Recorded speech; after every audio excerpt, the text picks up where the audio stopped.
दोस्तों 8 नवंबर 2016 को 500 और 1000 रुपए के नोट बंद कर दिए जाने के सरकार के ऐलान के बाद देश भर में अफरा तफरी मच गई थी। इस दौरान बैंकों से लेकर एटीएम के बाहर लोगों की लंबी कतारें देखी गई थी ताकि वो अपने पास रखे नोट बदल सके। आज भी लोगों के जहन में इसकी यादें ताजा हैं।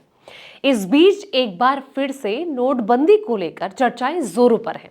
चलिए जानते हैं इससे जुड़ी सारी डिटेल्स। नमस्कार, मैं हूं आपके साथ संध्या बिस्ट और आप देख रहे हैं द इकोनॉमिक टाइम्स हिंदी। दोस्तों, सोशल मीडिया पर इन दिनों एक वायरल पोस्ट में दावा किया जा रहा है कि सरकार मार्च 2026 से 500 रुपए के नोट बंद कर सकती है। इसके चलते एटीएम से भी 500 रुपए के नोट निकलने बंद हो जाएंगे। इस वायरल पोस्ट के बाद लोगों के मन में सवाल उठने लगे कि क्या सच में 500 रुपए के नोट चलन से बाहर हो जाएंगे। लोगों को लगने लगा कि सरकार एक बार फिर से नोटबंदी कर 500 रुपए के नोट जो हैं वो बंद कर देगी। प्रेस इंफॉर्मेशन ब्यूरो यानी कि पीआईबी ने सोशल मीडिया पर चल रहे उन दावों को खारिज कर दिया है कि रिजर्व बैंक ऑफ इंडिया यानी कि आरबीआई मार्च 2026 तक 500 रुपए की करेंसी बंद कर देगा और इस रिपोर्ट्स को झूठा और गुमराह करने वाला बताया है। यानी कि इससे साफ है दोस्तों कि सरकार किसी भी तरह की नोटबंदी की तैयारी में नहीं है।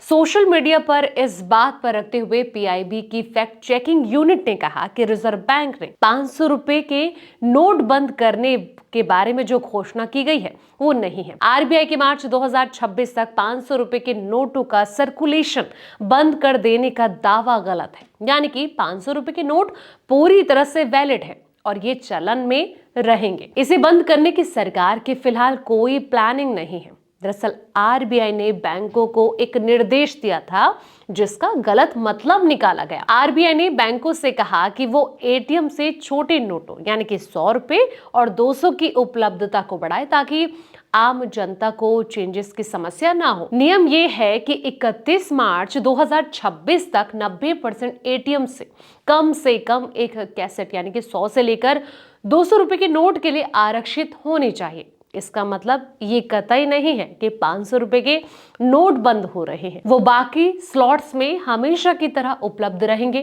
भारतीय इकोनॉमी में 500 रुपए के नोटों की जो हिस्सेदारी है वो सबसे ज्यादा यानी कि लगभग 85% से ज्यादा है।